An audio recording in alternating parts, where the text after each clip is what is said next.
Jesus lived in a wicked world. துன்மார்க்கம் நிறைந்த ஒரு உலகத்திலே இயேசு வாழ்ந்தார். But he was never discouraged. ஆனால் ஒரு காலம் அவர் சோர்வடையவே இல்லை. Never depressed. ஒரு காலம் அதிரியப்படவில்லை. Never gloomy or in a bad mood. ஒரு காலம் நீண்ட முகத்தை வைத்துக் கொண்டு துக்கப்பட்டு கொண்டு இருக்கவே இல்லை. People made so many demands on his time. அவருடைய நேரத்தை அதிகமாய் ஜனங்கள் எதிர்பார்த்தார்கள். And he was never upset with people. ஒரு காலம் மக்களிடத்திலே அவர் மனத்தாங்கல் அடையவில்லை, கவலைப்படவில்லை.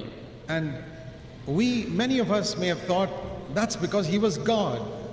அவர் தேவனாய் இருந்தபடினாலே தான் அப்படி இருந்தார் என்று நம்மிலே அநேகர் எண்ணிக்கொண்டிருக்கலாம். But think of this. ஆனால் இதை எண்ணி பாருங்கள். If Jesus lived on earth as God, இந்த பூமியிலே இயேசு தேவனாக வாழ்ந்தார் என்றால், he cannot say to us, follow me. நம்மை பார்த்து என்னை பின்பற்று என்று அவர் சொல்ல முடியாது. There are two great truths concerning the Lord Jesus Christ. ஆண்டவராகிய இயேசு கிறிஸ்துவை பற்றி இரண்டு பெரிய சத்தியங்கள் காணப்படுகிறது. And if you don't hold both of them together, இந்த இரண்டு சத்தியங்களையும் ஒன்றாக நீங்கள் பிடித்துக் கொள்ளாவிட்டால், you will go into error. நீங்கள் தவறாய் போய்விடுவீர்கள். The first truth is that he existed from all eternity with the Father and the Holy Spirit as God. முதல் சத்தியம், அனாதியாய் நித்திய காலமாக பிதாவோடும் பரிசுத்த ஆவியானவரோடும் கூட இயேசு கிறிஸ்து இருந்தார். Jesus Christ is the eternal God. இயேசு கிறிஸ்து ஒரு நித்திய தேவன். He is the second person of the Trinity. அந்த திரித்துவத்தின் இரண்டாவது நபர்.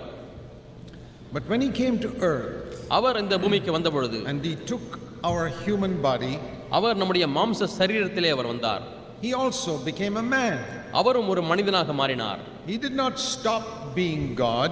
அவர் தேவனாய் இருப்பதிலிருந்து நின்று விடவில்லை. Because God can never stop being God.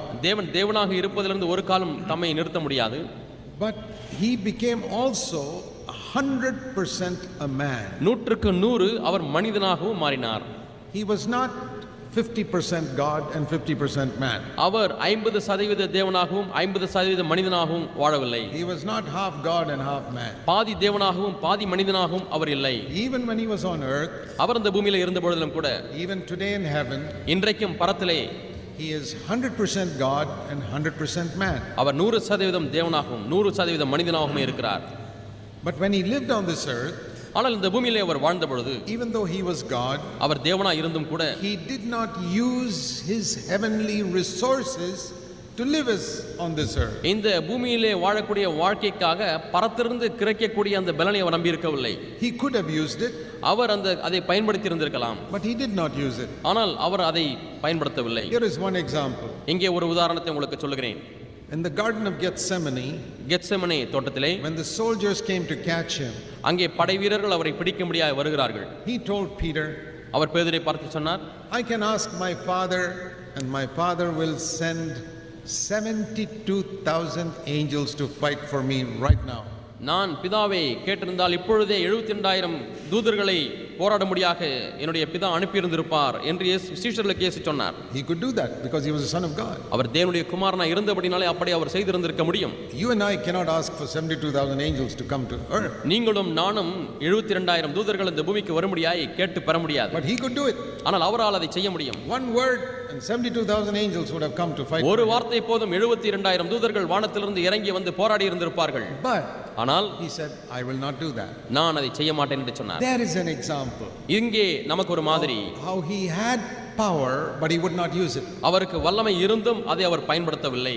If you don't understand this was true throughout Jesus' life, இந்த சத்தியத்தை இயேசு கிறிஸ்துவின் வாழ்க்கை முழுதுமாய் நீங்கள் விளங்கிக் கொள்ளவில்லை என்றால், you will not be able to understand how he lived on this earth. அவர் இந்த பூமியிலே எப்படி வாழ்ந்தார் என்பதை நீங்கள் ஒரு காலம் விளங்கிக் கொள்ள முடியாது. And that is very important to understand. இதை நாம் விளங்கிக் கொள்வது மிகவும் முக்கியமானது. Because when we understand that, இதை நாம் விளங்கிக் கொள்ளும் நேரத்தில், and we believe it, இதை நாம் விசுவாசிக்கும் பொழுது, we get the power through the Holy Spirit to live like he lived. அவர் வாழ்ந்தது போலவே நாமும் வாழும்படியாக நாம் பரிசுத்த ஆவியானுடைய வல்லமையை பெற்றுக்கொள்ள முடியும். Now when we look around at all the Christians around us, நம்மை சுற்றிலும் இருக்கக்கூடிய கிறிஸ்தவர்களை நாம் கண்ணோக்கி பார்க்கும் பொழுது, even at our own life, நம்முடைய சொந்த வாழ்க்கையும் பார்க்கிறோம், or the way many Christian husbands and wives live at home, குடும்பத்திலே அநேக கிறிஸ்தவ கணவன் மனைவிமார்கள் வாழக்கூடிய விதத்தை பார்க்கிறோம்.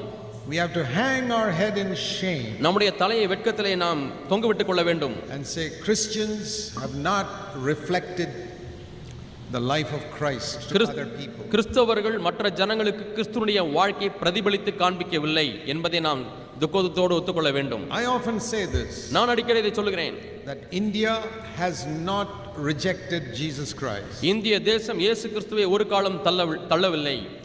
What has India rejected? இந்திய தேசம் எதை தள்ளியது? India has rejected the Christ that they have seen in Christian people. இன்றைக்கு கிறிஸ்தவ மக்களிலே பார்க்கக்கூடிய கிறிஸ்துவை தான் வேண்டாம் என்று ஒதுக்கிவிட்டது.